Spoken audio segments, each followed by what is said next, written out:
பொருட்களுக்கு உயிர் உண்டா? இன்னைக்கு நம்ம ஸ்பிரிச்சுவலா பார்க்க போறது, ஸ்பிரிச்சுவலா நம்ம பார்க்கும் பொழுது ஒவ்வொரு பொருட்களுக்கும் மனிதன் உருவாக்குகிற ஒவ்வொரு தன்மைக்கும் தன்மை உண்டு. பொருட்கள்னாலே தன்மைதான், ஒரு மனிதனுக்கு மட்டும் தன்மை அல்ல. அப்பாவுக்கு இந்த மதிப்பு, அம்மாவுக்கு இந்த மதிப்பு, அண்ணனுக்கு இந்த மதிப்பு, அக்காளுக்கு இந்த மதிப்பு, தங்கச்சிக்கு இந்த மதிப்பு, நம்மளோட பழகிறவங்களுக்கு இந்த மதிப்பு, நம்மோடு உறவாடுகிற விலங்கினங்களுக்கு இந்த மதிப்பு, இயற்கைக்கு இந்த மதிப்புன்னு நம்ம ஒவ்வொருத்தருக்கும் மதிப்பளிக்கிற மாதிரி, கடவுள்களுக்கு மதிப்பளிக்கிற மாதிரி, ஆன்மாக்களுக்கு மதிப்பளிக்கிற மாதிரி, நம்மை காக்கிற மாயைக்கு மதிப்பளிக்கிற மாதிரி ஒவ்வொரு பொருளுக்கும் மதிப்பு உண்டுன்னு சொல்றது தான் ஸ்பிரிச்சுவல். இதை எப்படி அவங்க பார்க்குறாங்க அப்படின்னா, நீங்கள் ஒரு பொருளை உற்று கவனிக்கும் போது, நெற்றிக்கண் திறக்கும் போது, பொறி தட்டும் பொழுது நம்ம சிந்தை கொள்ள வேண்டியது அவசியம் அப்படிங்கிற ஒரு எண்ணத்துக்குள்ளே வராங்க. அது என்ன பொறி தட்டுறது அப்படின்னா, நெற்றிக்கண் திறப்பினும் குற்றம் குற்றமே அப்படின்னு சொல்லுவாங்க தெரியுங்களா? அந்த ஒரு படத்தில் வர அந்த ஒரு வசனம் போல தான். அப்படி நீங்கள் ஒரு பொருளை பார்க்கும்போது உங்களுடைய இரு பார்வையினுடைய ஒரு காட்சிகள் ஓரிடத்துல குவியும் பொழுது ஒரு பொருள் மீதான ஒரு தோற்றம், ஒரு அமைப்பு மேல ஒரு சக்தின்றது உருவாகும். அது மேல வந்து ஒரு விசை ஒன்று இருக்கிறது நம்மளால உணர முடியும். இப்போ எல்லா பொருளுக்குமே ஒரு ஈர்ப்பு விதின்னு ஒன்று இருக்கும். இப்போ இந்த பிரபஞ்சத்தை எடுத்துக்கிட்டோம் அப்படின்னா, புவிக்குன்னு ஒரு ஈர்ப்பு விதி இருக்கு, ஒவ்வொரு கிரகங்களுக்கும் ஒரு ஈர்ப்பு விதி இருக்கு. அப்படி இந்த பூமியில நாம உருவாக்குற ஒரு பொருளினுடைய தன்மைக்கு, அதனுடைய வடிவத்துக்குன்னு ஒரு அமைப்பு இருக்கும். அந்த அமைப்பு மேல ஒரு புகை மாதிரியான ஒரு அமைப்பு தோன்றும். இதுதான் பார்த்தீங்கன்னா காணல் நீர் நம்ம சொல்லுவோம் தெரியுங்களா? இந்த காணல் நீர் மாதிரியான ஒரு காட்சி பிழையானது ஒரு பொருள் மீது உருவாகும். ஆனால் இது ஒரு காட்சி பிழையா இல்லாமல் நம்மளுடைய இரு பார்வைகளுடைய நம்மளுடைய அந்த கான்சென்ட்ரேஷன்ன்றது ஒரு பொருள் மேலே விழும் பொழுது அந்த பொருள் மேலே அந்த தோற்றமானது கிடைக்கும். இதுதான் அந்த பொருளினுடைய வடிவத்தினுடைய ஒரு தன்மையினுடைய வெளிப்பாடு, அந்த சக்தி தான் அதை சொல்லுவாங்க. இதுதான் பார்த்தீங்கன்னா நெற்றிக்கண் திறந்து நம்ம ஒரு பொருளை பார்க்கும்பொழுது அந்த பொருள் நமக்கு வசப்படுன்னுவாங்க. அதனுடைய தன்மை என்னங்கிறத நம்மளால புரிஞ்சிக்க முடியும்னு சொல்லுவாங்க. அப்படி நம்ம இயல்பா நம்ம என்னைக்கு முழுமையா கவனிக்க ஆரம்பிக்கிறோமோ அன்னைக்கு நம்ம பார்க்குற அத்தனை பொருட்களினுடைய தன்மையும் நம்மளால உணர முடியும். இப்போ ஒரு தன்மையை நம்மளால உணர முடிஞ்சிட்டாலே அந்த பொருளுக்கு உயிர் இருக்குன்னு தானே அர்த்தம். இப்ப நம்ம பார்க்கிற ஒரு இயற்கைக்கு உயிர் இருக்கா இல்லையா? இருக்கு. ஆனா அது ஓரறிவு கொண்ட ஒரு இயற்கையினுடைய ஜீவராசிகள் அப்படின்னு நம்ம சொல்றோம். இப்போ ஒரு செடியை நம்ம தொடுறோம், தொட்டா சினுங்கு, தொட்டா சினின்னு ஒரு செடி இருக்கு, மாந்திரீகத்துலலாம் பயன்படுத்துவாங்க. நம்ம இந்த சாணத்தை வந்து எருவாக்கி அந்த எருவை என்ன பண்ணுவாங்க, அந்த சாம்பலை எடுத்துட்டு போயிட்டு அந்த தொட்டா சிலிங்கி செடி மேலே போடுவாங்க. அந்த செடி மேலே ஒரு கால அளவில் நம்ம போட்டுட்டு மறுபடியும் விடியும் பொழுது அந்த செடியில் இருக்கக்கூடிய அந்த விபூதியை எடுத்து நம்ம கொடுத்தோன்னா, எந்த மனசு கொண்டு அந்த விபூதியை நம்ம கொடுக்குறோமோ அந்த மனம் கொண்டு அந்த செயலுன்றது அந்த குடும்பத்திலேயோ அந்த நபருக்கும் நடக்கும். இது இந்த மாந்திரீகத்தில் செய்கிற ஒரு விஷயமா இருக்கும். இப்படி நம்ம ஒவ்வொரு பொருள் ஒரு செடியை கூட நம்ம தொட்டு வணங்குவோம். இந்த பூமாதேவியை தொட்டு வணங்குவோம். அதனால தான் பார்த்தீங்கன்னா இந்த பொங்கல் அப்படின்ற ஒரு பண்டிகை, தை திருநாள் அப்படின்ற ஒரு திருநாளை கொண்டாடுறதுக்கு காரணமே அதுதான். நமக்கு வழங்குற, நமக்கு இயற்கை கொடுக்கக்கூடிய அத்தனை தானங்களுக்கும் நம்ம நன்றி செலுத்துற மாதிரி தான் பஞ்சபூதங்களுக்கும் நம்ம நன்றி வந்து சொல்லிட்டு இருக்கோம். இதுதான் பார்த்தீங்கன்னா உலகம் முழுக்கமும் கலாச்சாரம். எல்லா நாடுகள்லையும் சரி இயற்கையை வழிபடுறது தான், இயற்கையினுடைய வழிபாடு தான் முதன்மையான ஒரு வழிபாடு. இப்படி இருக்கிற பட்சத்தில் ஒரு பொருளுக்கு ஓரறிவு கொண்ட செடி கொடிகளுக்கு நம்ம ஒரு மதிப்பளிக்கும் பொழுது அவை நம்மோடு உரையாடுது. அப்ப தன்மை கொண்டு நம்ம பார்க்கும் பொழுது தன்மை கொண்டு நம்மோட பேசுது.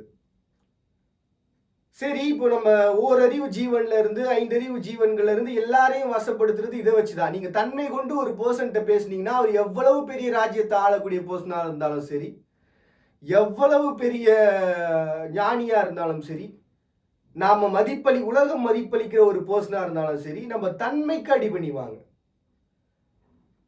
அந்த அடிபணிதல் தன்மை கொண்டு அடிபணிய, தன்மை கொண்டு அடிபணிவாங்க, அவ்வளவுதான்.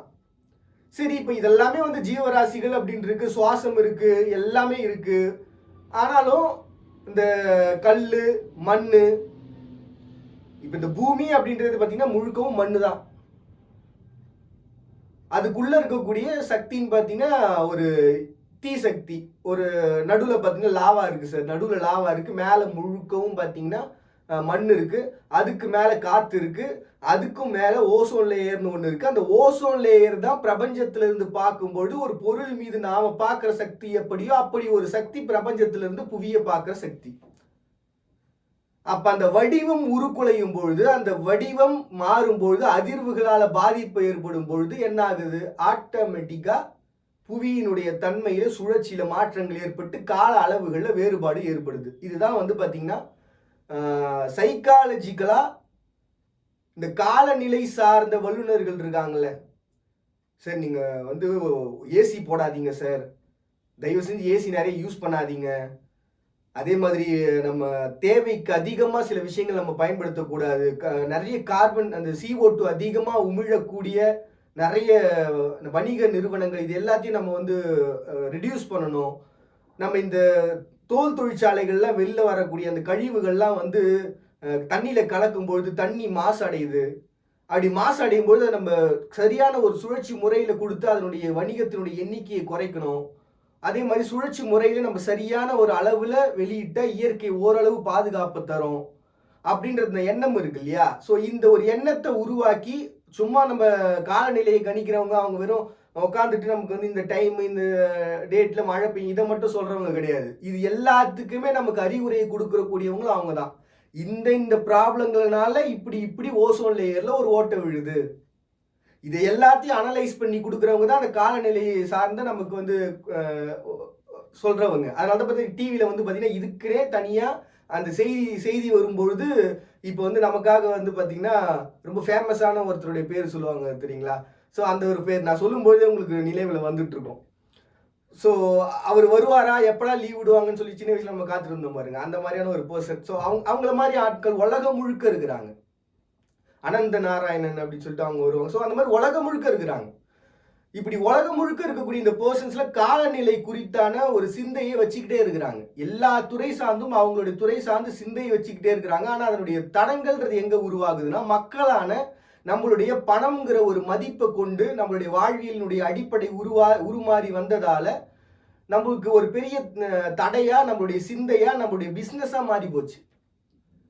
வேற வழியே இல்லை, காலத்துக்கு ஏற்ப நம்ம பதுக்கி வச்சே ஆகணும்னு நினைக்கக்கூடியவங்களால இந்த பாதிப்புன்றது உருவாகிருச்சு அப்படிங்கிறது சைக்காலஜிக்கலா அது சார்ந்த துறை சார்ந்த வல்லுநர்களுடைய வெளிப்பாடா இருக்கு. சரி, இதெல்லாம் இருக்கு. இப்ப நம்ம எப்படிதான் வந்து இந்த காலநிலையில இந்த ஓசோன் லேயர்ல ஓட்ட விழுறதை நம்ம மாத்துறது அப்படின்னு பாத்தீங்கன்னா, நம்ம தன்மை கொண்டு நம்ம இயங்க, நாம மனுஷங்க முதல்ல அப்படிங்கிற ஒரு எண்ணத்துக்குள்ள சைக்காலஜி வந்து நின்றுது. இந்த மாதிரி ஏகப்பட்ட கான்செப்ட் ஒட்டு மொத்தமா அவங்க கிட்ட நீங்க கேள்வி எழுப்பி நிறுத்தினீங்கன்னா எங்களுக்கும் சம்பளம் கொடுக்குறாங்க. அவங்களுடைய தன்மையில எங்களுக்கு வாழ்க்கை கொடுக்குறாங்க. அதனால நாங்க எங்க தன்மையில அவங்களுக்கு இன்ஃபர்மேஷன்ஸ் மட்டும் தான் கொடுக்க முடியும், மாற்றங்களை நாங்க கொடுக்க முடியாது, அவங்க தான் கொடுக்கணும் அப்படின்னு ஆளுமை கிட்ட அவங்க பொறுப்பை ஒப்படைச்சிடுறாங்க. அவங்களும் என்ன பண்ணிடுறாங்கன்னா, காலத்திற்கு ஏற்ப ஒரு பெரிய மாற்றங்கள் பூமியில மாறிதான் ஆகணும், அந்த மாற்றங்களை நாங்க கொடுத்துதான் ஆகணும் அப்படின்னு சொல்லி அது துறை சார்ந்த வல்லுநர்கள் மூலமா நமக்கு ஒரு மாற்றத்தை கொடுத்து தன்மை அப்படின்னு சொல்லி மதிப்பு அப்படின்னு சொல்லி நிறுத்திடுறாங்க. இப்ப இந்த பக்கம் ஸ்பிரிச்சுவலா நம்ம பார்க்கும்போது என்ன பண்றாங்க அப்படின்னா, அகம் சார்ந்த எப்பவும் போல தன்னுடைய வாழ்வியலை முழுமையா பிரணம்னு சொல்லி எனக்கு இந்த வாழ்க்கை போதும், இதை கொடுத்த ஆற்றல் போதும் அப்படின்னு சொல்லி முழுமையா இறைவனை தேடி ஓங்காரமிட்டு அமரும் பொழுது உலகத்தினுடைய காலநிலைகள்லாம் இப்படி இருக்கு, இது மாறினா நல்லா இருக்குமே, அன்னைக்கு அந்த ஓங்காரத்தின் மூலமா இதை மாத்துங்கன்னு சொல்லிட்டு கடவுள்களை கேட்டுக்கிட்டு இருக்காங்க. ஆனா இவங்க செய்யக்கூடிய ஒரு விஷயம் என்னன்னா மதிப்புன்னு சொல்லி வந்து நிக்கிறாங்க. ஸோ ரெண்டு பேருமே ஒரு பக்கம் கடவுள்களுக்கும் அவங்களுக்கு வாழ்க்கை கொடுத்தவங்களுக்கும் மதிப்புன்னு சொல்லி நிறுத்திடுறாங்க. இவங்களும் எங்க வாழ்க்கை கொடுத்து சைக்காலஜிக்காக பார்க்கும்போது இவங்களும் மதிப்புன்னு சொல்லி நிறுத்திடுறாங்க. இப்ப ரெண்டு பேரும் மதிப்பு என்கிற ஒரு தன்மையில நிக்கிறாங்க. இப்ப ஸ்பிரிச்சுவல் சைக்காலஜியா எந்த தன்மை கொண்டு இந்த உலகத்தை காக்கணும்னு இருக்குல்ல, இப்ப இவங்க ஸ்பிரிச்சுவலா இவங்க வணங்கக்கூடிய அத்தனை பேரும் சும்மா ஒன்றும் ஓங்காரமிட்டு வணங்கிடல, ஓங்காரமிட்டு கடவுளை அடையல. உலகத்துல இருக்கக்கூடிய அந்த காலகட்டத்தில் நினைச்சு பாருங்களேன், ஒரு ஸ்பிரிச்சுவலா இருக்க பர்சன்ஸ் நம்ம யாரெல்லாம் ஸ்பிரிச்சுவல் நினைக்கிறோமோ, போகர் முதற்கொண்டு, திருமூலர் முதற்கொண்டு, 18 சித்தர்கள் முதற்கொண்டு, தேவமார்கள் முதற்கொண்டு, நபிமார்கள் முதற்கொண்டு, சாதுக்கள் முதற்கொண்டு அகோரிகள் முதற்கொண்டு அத்தனை பேரும் பயணம் பண்ணவங்க. எதுக்காக பயணம் பண்ணாங்க? மக்களுடைய வாழ்வியல் என்ன, மக்கள் எப்படி வாழறான், அவன் என்ன தின்றான், என்ன சாப்பிட்றான், என்ன பண்ணிக்கிட்டு இருக்கான், அவனுடைய வாழ்க்கை எப்படி இருக்குன்னு முழுமையான ஒரு அனலைஸை எடுக்கிறவங்க தான் முழுமையான ஆன்மீகவாதிகள். பயணம் போறவங்க தான் முழுமையான ஆன்மீகவாதிகள். பயணம் மட்டும் இல்லாம அங்க வாழ்வியல் என்னங்கிறத முழுமையா உட்கிரகிச்சு அதனுடைய தன்மையை முழுமையா எழுத்துக்களா வடிச்சு வச்சு நமக்கு பாசுரங்களாகவும் நமக்கு வாழ்வியல்னா என்னங்கிற அர்த்தத்தையும் சொல்றவங்க தான் ஆன்மீகவாதிகள். காலத்திற்கேற்ப அந்த ஆன்மீகவாதிகளின் பயணம் தடைபட்டிருக்கு. இல்லைன்னு சொல்லுங்க பார்ப்போம். சைக்காலஜிக்கலா இவங்க என்ன பண்றாங்க, நம்மளை மீறிய ஒரு சக்தி இருக்கு அப்படின்னு சொல்லி இவங்க ஸ்பிரிச்சுவலா தேட முடியாது. நம்மளை மீறிய ஒரு சக்தி இருக்கு, அது தன்னம்பிக்கைன்னு இருக்கு, நான் காலத்திற்கு ஏற்ப ஒரு பெரிய மாற்றத்தை இந்த பூமியில விளைச்சி வச்சுட்டு இருக்கேன்னு சொல்லி பயணம் மேற்கொண்டு பிசினஸ் மேன் என்ன பண்றாங்க, தன்னுடைய வேலையை தன்னுடைய மாற்றங்களை செஞ்சுக்கிட்டு இருக்காங்க. ஆனா அவங்க எந்த இடத்துல ஒரு பாதிப்பை சந்திக்கிறாங்க அப்படின்னா, உண்மை என்ற ஒரு இடத்துல பாதிப்பு சந்திச்சிடுறாங்க. இவங்களும் எந்த இடத்துல ஒரு பாதிப்பு சந்திச்சிடுறாங்க, உண்மை என்ற ஒரு இடத்துல பாதிப்பு சந்திச்சிடறாங்க. இல்லைன்னு சொல்லுங்க பாப்பா ரெண்டு பேரும். ஸ்பிரிச்சுவலாகவும் எல்லா துறை சார்ந்த வல்லுநர்களுடைய வெளிப்பாடும் உண்மை என்ற ஒரு இடத்துல நீங்க முழுமையா நின்று அதை வெளிப்படுத்துறீங்களா அப்படின்ற ஒரு கேள்விக்கு மட்டும் பதில் சொல்லுங்க பார்ப்போம். உங்க மனம் சார்ந்த உண்மையை கேட்கல, உலகம் சார்ந்த உண்மைக்கு பதில் சொல்லுங்க பார்ப்போம். நீங்க வணங்குற கடவுள், நீங்க யாரெல்லாம் நம்பிக்கைன்னு கொண்டீங்களோ அந்த நம்பிக்கை கொண்ட வாழ்வியலை நீங்கள் வாழ்ந்த ஆன்மீகவாதிகள் என்றீர்களா? உங்களுடைய நம்பிக்கை உங்களுடைய பிள்ளைகள் என்றால் உங்க பிள்ளைங்களுடைய உடல் நலத்திற்காக உண்மை கொண்டு உழைக்கும் நீங்கள் பிறரினுடைய குழந்தைகளுக்காக உண்மை கொண்டு உங்களுடைய பொருட்களை நீங்க உருவாக்குறீங்களா? உண்மையா பதில் நீங்க கமெண்ட்ல ஒருத்தராலையும் சொல்ல முடியல. அப்ப ஸ்பிரிச்சுவல் சைக்காலஜியை நம்ம எங்க வந்து நிக்கிறோம் அப்படின்னா, ஆன்மீகத்தினுடைய வாழ்வு. ஸ்பிரிச்சுவல் சைக்காலஜி நான் கேள்வி எழுப்பிட்டேன். உண்மை கொண்டு தன்மை கொண்டு இவ்வுலகை நீங்க நிறுத்தும் போது ஒரு பொருள் உயிர் உண்டுன்றத நீங்க உணரும் பொழுது, ஒவ்வொரு பொருளுக்கும் உயிர் உண்டு என்று நீங்க உணரும் பொழுது உண்ணுகிற மனிதனுடைய உயிர் காக்கப்படும் உணர்வோம். நம்ம சாப்பிட்ற பொருளுக்கு உயிர் இருக்குன்னு நம்ம நம்புறோம். ஒரு ப்ராடக்ட் ரெடி பண்றோம், அந்த ப்ராடக்ட் உயிர் இருக்குன்னு சொல்லிட்டு தான் நீங்க பேக்கிங் டேட்டுன்னு போடுறீங்க. இவ்வளவு நாள் தான் சார் அது உயிரோட இருக்கும், அதுக்கு மேல பேக்கிங் டேட் நீங்க எடுத்துட்டீங்கன்னா அது கெட்டு போயிடும் சார் பொருள். அப்ப அது என்னது? உயிர் தான். இந்த ப்ராடக்ட் இவ்வளவு நாள் நாங்க வந்து உங்களுக்கு வாரண்டி தருவோம் சார், அப்ப அதுக்கு பேர் என்ன? உயிர் தான். இவ்வளவு நாள் அந்த உயிர் காக்கும் சார் அந்த பொருள். அதுக்கப்புறம் உயிர் போயிடுச்சு சார். உயிர் போன பிண்டத்தை சரியா நம்ம சேர்க்கணுன்றதுனால தான் பாத்தீங்கன்னா உலகம் முழுக்க ஒரு காலகட்டத்தில் பிரச்சனை எழுந்தது. இந்த கம்ப்யூட்டர்ஸ்னுடைய பொருட்கள் எல்லாமே புவியினுடைய பாதிப்பை தருது, பிளாஸ்டிக் எல்லாமே புவிக்கு ஒரு பாதிப்பை தருது. அதை நம்ம எப்படி கரெக்டாக ரீசைக்கிளிங் பண்ணுறது? மனுஷனை பொறுத்த வரைக்கும் பிண்டம், பொருட்களை பொறுத்த வரைக்கும் ப்ராடக்ட்ஸினுடைய வேஸ்டேஜ், அது எல்லாத்தையும் கரெக்டாக பிரித்து எடுத்து உள்ளே இருக்கக்கூடிய தாமிரத்துலேருந்து காப்பர்லேருந்து கோல்டுலேருந்து எல்லாத்தையும் தனித்தனியாக பிரித்து எடுத்து மறுபடியும் நம்ம கொண்டு வரோம். ஏற்கனவே புவி வச்சிருந்ததை நம்ம தனித்தனியாக பிரித்து தானே நம்ம இப்படி ஆண்டோம். அப்போ மறுபடியும் எடுத்த பொருளை மறுபடியும் ரீசைக்கிளிங் பண்ணி கொண்டு வந்து தர வேண்டியது தானே. இதுதான் பார்த்தீங்கன்னா சுற்றுச்சூழல் ஆர்வலர்கள் போராடிக்கிட்டு இருக்கிறாங்க. உலகம் முழுக்க இருக்கக்கூடிய வேஸ்டேஜை காலத்திற்கு ஏற்ப நம்மளுடைய தன்மைக்கு ஏற்ப நம்ம வாழ்வியலுக்கு ஏற்ப புவியிலிருந்து பிரிச்சது போதும், நாம பிரிச்சு எடுத்ததுல இருந்து மறுபடியும் பிரிச்சு எடுத்து மறுசுழற்சி செய்வோம்ங்கிறாங்க. இப்படி செஞ்சு முடிக்க அவங்களுடைய தன்மை கொண்டு காக்க முயற்சி செஞ்சுக்கிட்டு இருக்கிறாங்க. இப்ப நம்ம அந்த ஒரு பொருளுக்கு உயிர் இருக்கா அப்படின்னு வரும்பொழுது, இப்ப இந்த ஒரு மனுஷன் உருவாக்குற எல்லா பொருளுக்கும் பேக்கேஜிங் டேட்டு எல்லாமே இருக்கிறதுனால உயிர் இருக்குன்னு வந்துருச்சு. ஸ்பிரிச்சுவலா பார்க்கும்போது எப்படி பார்த்து உயிர் இருக்கு அப்படின்னு சொல்லும் பொழுது, தன்மையை நீங்க உள்ளார்ந்து உணர ஒரு கல்லு கூட உங்களால உணர முடியும். ஒரு கல்லினுடைய தன்மை என்னங்கிறத உங்களால உணர முடியும். அது எப்படிப்பா உணர முடியும் அப்படின்னு நீங்க கேட்டீங்கன்னா, நல்ல வெயில் அடிக்குது, அப்ப நீங்க ஒரு வெளியில போகும்போது ஒரு கல்லினுடைய தன்மையை நீங்க உள்ளுக்குள்ள உணரும் பொழுது, உள்ளுக்குள்ள இருந்து வேர்வைன்றது மேல வந்து படர்ந்தா மாதிரி வரும். முத்து போல வராம படர்ந்தா மாதிரி வேர்வை வரும். இதுக்கு பேர் தான் பார்த்தீங்கன்னா அந்த காணல் நீர் வெளில வருதுன்னு சொல்லுவாங்க. இப்போ எப்படி சொல்றது, இந்த தஞ்சாவூரினுடைய கோவிலோ இல்லாட்டி பிரமிடுகளோ கட்டும்பொழுது என்ன பண்ணுவாங்க அப்படின்னா, முதல்ல தண்ணியை ஊற்றி வச்சிருவாங்க வெயில் பாடுற மாதிரி. தண்ணி ஊற்றி வச்சதுக்கு அப்புறமா அந்த தண்ணி வந்து என்ன ஆகும் அப்படின்னா வெயில்ல நல்லா காஞ்சதுக்கு அப்புறம் ஒரு குறிப்பிட்ட இடத்துல மட்டும் ஈரம் இருந்ததுன்னா அதுக்குள்ள உயிர் இருக்குன்னு அர்த்தம். அப்ப அந்த உயிர், அதாவது உயிராற்றல் மீன்ஸ் உள்ள ஒரு ஓரறிவு ஜீவியோ இல்லாட்டி ஒரு செல் அமீபாவோ வந்து அதுக்குள்ள இருக்குன்னு அர்த்தம். இப்போ அந்த தஞ்சாவூர் கோவிலை பொறுத்த வரைக்கும் உள்ள இருந்து தேரை வெளில வந்ததுன்னு சொல்லுவாங்க. அந்த தேரை வெளில வந்துச்சுன்னா அந்த கல்லை வந்து நம்ம முழுமையாக வடிக்க முடியாது, சரியான முறையில் ஒரு அமைப்பை உருவாக்க முடியாது, ஒரு வடிவத்தை உருவாக்க முடியாது. ஏன்னா கல்லுக்குன்னு ஒரு தன்மை இருக்கு. அந்த கல்லினுடைய தன்மை கொண்டு நம்ம கட்டும் பொழுதுதான் அது வந்து எந்தவித சிதிலமும் அடையாம நிற்கும். அதுதான் பார்த்தீங்கன்னா பிரமிடு அந்த மாதிரி கட்டியிருப்பாங்க. நீங்க பிரமிடினுடைய முழு வடிவத்தை நீங்க எடுத்துக்கிட்டீங்க அப்படின்னா எல்லா இடத்துலையும் பிரமிடுகள் சின்ன சின்னதாக வச்சிருப்பாங்க. எல்லா பகுதியிலிருந்தும் கீழே வரைக்கும் பார்த்தீங்கன்னா ஏதோ ஒரு சுரங்கம் போற மாதிரி இருக்கும். அந்த வெறும் சுரங்கம் இல்லை, இந்த மாதிரி காணல் நீரை இயற்கை மேலே போகக்கூடிய அந்த ஒரு மேகத்தை முகில உள்ளிழுத்து அந்த தண்ணியை கீழ் கொண்டு வடிச்சு மறுபடியும் பிரமிடினுடைய அந்த எட்ஜில் ஒரு நீரூற்றை உருவாக்கணுன்ற ஒரு அமைப்புக்காக உருவாக்கப்பட்டது தான் பிரமிடு. நாம் இன்னைக்கு சொல்றோம்ல மேகத்தில் வந்து கொஞ்சோண்டு அந்த தூவிட்டோம் அப்படின்னா, கெமிக்கலை தூவிட்டோம் மழை பெய்யும் அப்படின்னு. இந்த கெமிக்கலே தூவாம மழை பெய்ய வைக்கிறதுக்கான ஒரு வழிமுறையை, தண்ணியை உருவாக்குறதுக்கான ஒரு வழிமுறையை உருவாக்குனவங்க தான் பிரமிடை கட்டினவங்க. நல்லா ஆராய்ந்து பார்த்தா புரியும் நமக்கு. அப்ப நீரூற்றுன்றது அவங்க எங்க உருவாக்கணும்னு நினைச்சாங்கன்னா பிரமிடினுடைய அந்த எட்ஜில். அப்படி உருவாயிருச்சுன்னா அந்த இடம் முழுக்கவும் செழுமை அடைஞ்சு இடம் மாறும் அப்படிங்கிற ஒரு அதீத சிந்தனை கொண்டு உருவாக்குன ஒரு இடம் தான் அது.